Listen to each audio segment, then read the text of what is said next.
When you're world building for games, the most important thing you can do is have your world building support the gameplay experience. Hi, by the way, my name is Amaiguri. I'm a game dev with almost 10 commercial games under my belt, and today I'm going to talk about world building for games. When you're world building for games, you have to figure out what is the game trying to do. Traditionally, it is said that there are two things that a game can try to do. One of them is gameplay, and on the other side, you have narrative. If the game is trying to have a tight, strong narrative, then the gameplay must suffer. And on the flip side, if the goal of the game is to win, you can't have a tight narrative. However, I think this is false. Instead, I think there's actually three axes on which, there are three axes upon which a game's goals can be laid out. And this is goals as what is the creative goal of the work, as opposed to what is the goal in the game. Now, these labels might not be perfect, but if a game is trying to be a gamist game or a gameplay focused game where the gameplay is coming first, then the goal of the experience is to make the player try to win. The player must form heuristics around objectives that they want to achieve and then try to achieve them. That is winning. That's what a gameplay focused game is about. The goal of a narrative focused game is to feel catharsis, to experience emotions, to experience the story. In the service of chasing a game with strong catharsis, sometimes a player cannot win because good stories have ups and downs. The experience must have built-in moments where the player loses, and this is fundamentally opposed to a gameplay-focused game where the player is always trying to win. Lastly, there is simulationist games. The goal of a simulation is to replicate reality. I'm talking things like Flight Simulator, where the goal of a flight simulator isn't to win, but it's to feel like you're flying an airplane. The goal of war simulators, like the ones that the United States Army uses, is to simulate what it's actually like to be in war. It's not to make the war simulator super entertaining, it's to prepare soldiers for a battlefield. This isn't to say that a game can't fall somewhere between the two of these axes.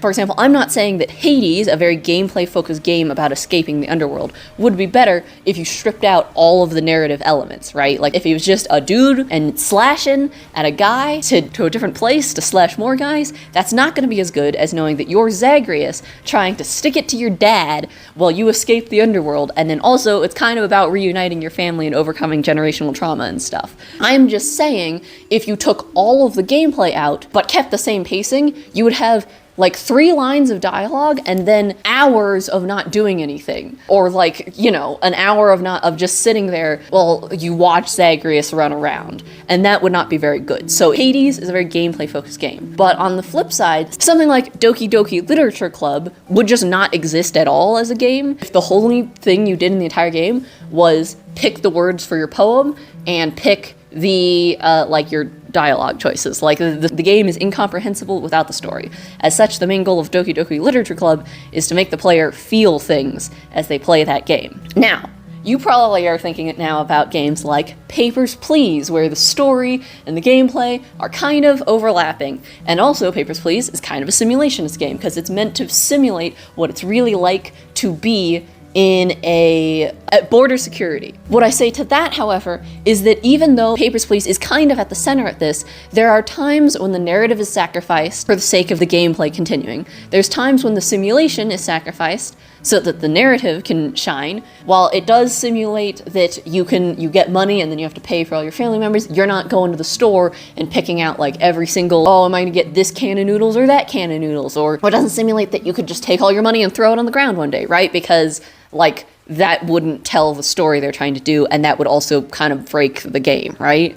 It's also kind of not a simulation because the story has interesting things happen, right? Like, think about actually being a border security agent, and think about how many times you've gone through border security and it's been like, whatever, like they ask you the questions, you answer them, and then you go. It would be really boring if like 90% of the game was that. Like, that would be a way worse game, right? The reason that there are interesting things happening regularly, but also sometimes you will make suboptimal decisions for how much money you earn, which is ostensibly your win condition, to help these fictional people be happy. Like, you have the option at one point, I think, to help this wife cross over the border after their husband, but their papers aren't in order. You can take the penalty monetarily and just let them go through. But also in Papers, Please, why is it that after you send someone through that there's immediately a fine telling you whether you guessed correctly or not? Like, you're telling me that in this story / simulation of this world, there's a second person checking that knows 100% whether you succeeded or not? You're the border person. Why is there a second border person? What good do you do, right? You can see where the gameplay elements break down for the sake of the narrative and where the narrative breaks down for the sake of the simulation,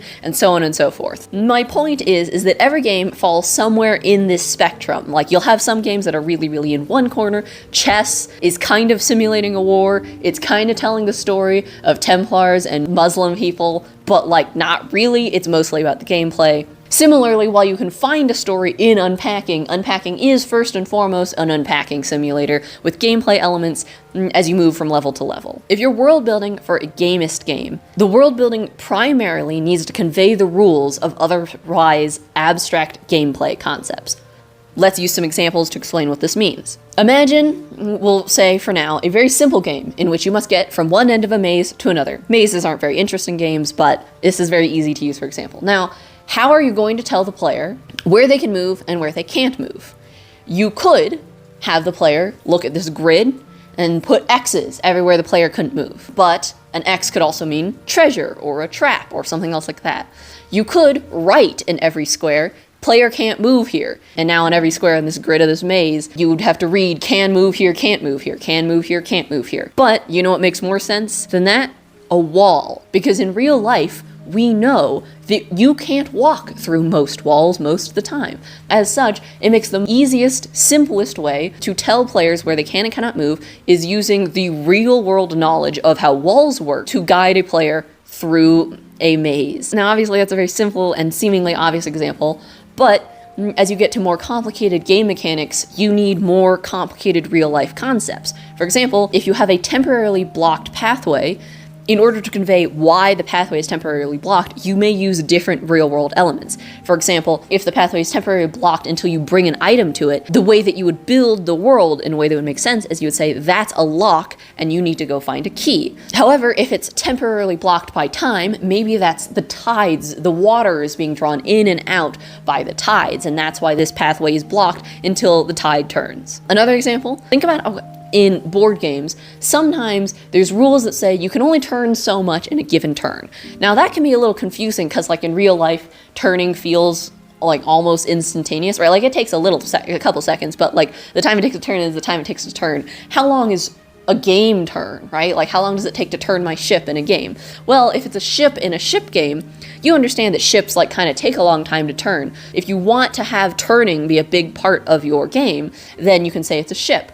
In contrast though, Dungeons & Dragons doesn't really have turning or facing mechanics most of the time. I believe 5e doesn't in the base edition, but in Pathfinder and 3.5 of Dungeons & Dragons, when you are flying, you must move a number of spaces forward in order to also be able to turn because of how flying actually works, because you need to move forward to turn and fly.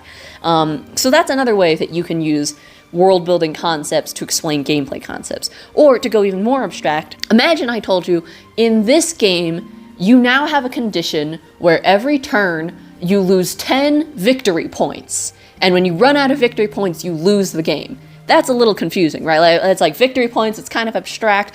Some of you more board game headed people will probably get that immediately. But meanwhile, however, if you said, no, you are poisoned, and every turn this poison deals 10 points of damage, and when you run out of health, you die, that just is easier to remember because in real life, poison makes you be sick and eventually you'll die. So while I've used some slightly more obvious examples, the more complicated your game gets, the more you will need your world building to explain what your gameplay is. And depending on how you skin your gameplay concepts, players are going to grasp them faster or slower. And so keep that in mind when you're picking the world building for your game-focused games. Now, for narrative-focused games, obviously your main focus is going to be on immersion there. It's more similar to non-interactive fiction in this case, where you're trying to craft an emotional realism. And I actually, if you haven't seen my video from last week on this, I just did a video on how to get started figuring out how to do immersive world building. So yeah, Joe, check that out if you haven't yet. But also narrativist games, especially games that are actually interactive and you're not just like pressing next to get to the next part of the story. You're not just like, it's not like a visual novel or something. You have a more branching narrative. What you're really doing is you're giving the player an opportunity to express themselves. For example, the races in a Divinity Original Sin 2 each say something different about the player's characters and how they interact with the world. The elves, for example, they can eat dead corpses to get their memories, and in this way you can find new information. And so by selecting elves, you're also selecting this more like investigative sort of play style. Versus like the dragons, they've got tails. They can use tails as an additional attack. They can focus more on tripping and fighter builds, but also it'll tell a different story with how the NPCs interact with you in the game. So really think about whenever you're doing world building for your narrative focused games, how are you going to let the player express themselves with their narrative choices?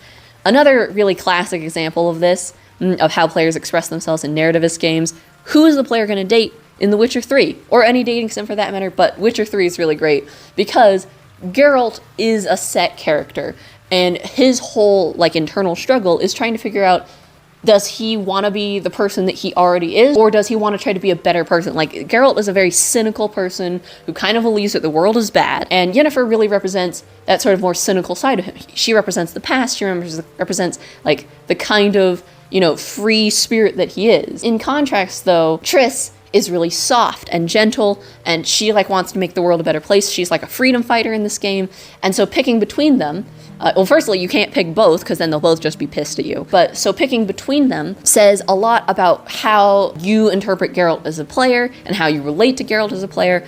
Some players are just playing Geralt to try to get all the sex scenes, which is a valid interpretation of Geralt because he may also be playing his life to get all the sex scenes. Some players are making really conscious decisions about how their actions are going to impact their partners or future partners. So that says a lot about a player when they're interacting with Witcher 3. Alternatively, when narrative games don't give you the opportunity to express them yourself, then at the very least what they're doing is offering you catharsis. This is the goal of any narrative, honestly, but narrative games are also trying to do it. Sky Children of Light by that game company, the player goes through this very sort of spiritual experience. They're trying to create this sense of community without letting anybody talk. And I think it's really unique because since no one can talk, there's not really ways to troll people in this game or to be cruel or mean in this game. And so it does end up being this really spiritual experience because you're interacting with these people that you can't talk to, like, wordlessly. The music is very calming and stuff. And eventually they wanted to make it so that you could meditate in Sky Children of Light. I actually just went to the GDC talk about this, and it was really cool. They had a lot of trouble getting players to understand what meditation was for. It started out as just being like a room where you could lay down at a concert so that it would be less loud. But some players did not understand like what you're supposed to do. Like, they thought there was like a gameplay point to the meditation room, but the gameplay point in the meditation room is actually just to meditate. So what they realized is they needed to put like a timer on the meditation so that players would understand, no, you stay here for like this amount of time and you do this to try to breathe and relax. And so when they were redesigning the meditation mechanic to bring it back, they created this area that was like a Zen garden, so it sort of evoked imagery of meditation, and you went through all these different activities that started out more playful, but then gradually got more contemplative, sort of like starting with a tea ceremony where you can kind of like interact with other players, but eventually walking down this winding path, and eventually the game would slow the player down and say it's okay to slow down sometimes, breathe with the candle, and then they'd have you lay down in a little circle, tell you just breathe with this candle for like 5 minutes. And even if the player like got up and run around, they actually employed like secret peer pressure, because even if you got up and ran around on your screen, the other players would stay lying down. And since Sky Children of Light is more of a cooperative game, and you have to work with other players, and so you're like, oh, well, everyone else is lying down, I should probably lie down. And so you go lie down, but even if you're running around on your screen, you're not running around on their other screens, so it's sort of like this fake peer pressure. Sorry to ruin the illusion if anyone cared. The game has led you to feel the benefits of meditation, to feel like you're meditating. And of course then this leads the player into the larger point at the end of the game with like saving the world and all that. It's a whole thing. Highly recommend the game. I think it just came out on Steam somewhat recently, or at least more recently than when I was playing it, which was forever ago. So if you haven't, check it out. I believe it's free. Another good example of world building in narrative games is the starvation mechanics in both Papers, Please and This War of Mine. In Papers, Please, your family members can starve if you don't give them enough money. In This War of Mine, your characters can starve. This War of Mine is a game about not fighting a war. It came out during a time when there was a lot of games about fighting wars, but instead it's about being the survivor after a war has gone through and trying to scavenge things and, have enough food and keep the heat on and all that stuff. But your characters can die in it from starvation, and then surviving characters will be sad. If there wasn't this in this game, if there wasn't this world building element that your characters can starve, the story that arose from your character starving and dying because of the choices you made would not be as powerful. If you were trying to create a more upbeat, lighter-hearted game, putting in starvation would be this weirdly dark element. So think about how the choices that you make with both your game mechanics, how you flavor them, and the world building around the game impacts the player's emotional experience through the game. Lastly, we're going to talk about simulationist games, but I'm also talking about role-playing games now, so all you role-playing people, pay attention. The world building of simulationist games is built to be levers that your players, as well as whoever's running the simulation, can pull in order to make the story more interesting. For example, the reason that any game has factions, and these factions have resources and members and goals of their own, is so that you can steal from the faction or barter with the faction. You can convince the members to help you or kill them, and the faction's goals can be helped or hindered, and the factions with their different and imposing goals can cause the players to have to take actions in order to move the story forward. That is the goal of factions in games. And this is similarly true to anything in a simulationist or role-playing game. For example, the weather. If the weather changes and you're role-playing a game that has armies, the weather changing is going to either aid your armies or hinder your armies, depending on other circumstances of the world. So think about what kind of story you're trying to tell in this sandboxy simulation-y world, and then build tools for your players to use to tell more interesting stories, along with whoever's running the simulation. Whoever could be a dungeon master or game master, or it could be something like the AI or the computer. For example, in RimWorld, it generates random storytelling events every couple of minutes or so to ensure that you don't just get on a roll and you go and you build your little factory town forever. Eventually, the game says, no, there's an invasion, no, there's a disease, no, the weather has changed and everyone's cold now. And this causes your characters to have to react to these circumstances, and then their reactions are what tells the story. When you have a simulationist game that's not being run by an AI, it requires a lot of knowledge and a lot of improvisational skills. The very basics of improv are whenever someone says that they are going to do something or make something happen, you say yes, and you build off of what they said, or you say no, but, and you still build off of what they said. It's very, very rare in improv that you want to shut someone down. If you don't really know how improv works, I'm going to leave a link in the top comment, because despite being a former theater kid, I am not an expert in improv theater. However, you know what I am an expert in? Game design. If you like the way I explain things today, I would be happy to consult you on your project, whatever that would be, and talk about how the world building could be improved to help your players better engage with your interactive experience. So reach out to me and we can make your world touch your players' hearts. Next week, we're going to be talking about world building for yourself and art as a commodity in a modern age. But in the meantime, get off YouTube. Go work on the thing you're working on. Go build your worlds. And I will see you next week.